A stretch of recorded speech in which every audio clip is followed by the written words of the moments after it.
Ce qui est certain, c'est qu'on sait, les Français ont exprimé ce dont ils ne voulaient pas. En l'occurrence, donner le pouvoir aux extrêmes, parce que comme l'a dit Gabriel Attal, de façon assez juste, au premier tour, les Français ont décidé de ne pas donner la majorité absolue à LFI.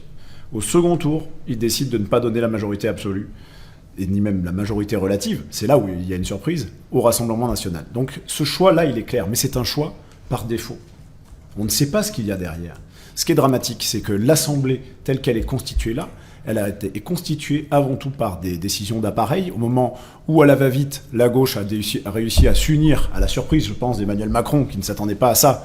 Et finalement, il a été le dindon de la farce sur cette histoire, parce que la gauche remporte une victoire, mais une victoire, vous êtes d'accord sur quoi au sein de la gauche? Et plus, au-delà de ça, entre la gauche et ensemble, aujourd'hui, quels sont les points d'accord possibles?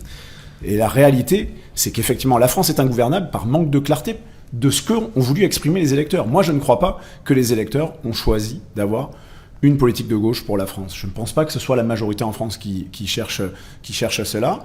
Ce qui est regrettable, c'est que notre système électoral ne permet pas d'exprimer la réalité de ce que les Français attendent dans leur finesse, dans leurs attentes sur différents sujets. Il n'y a pas que le sujet socio-économique. Il y a l'environnement, il y a l'immigration, il y a les sujets régaliens.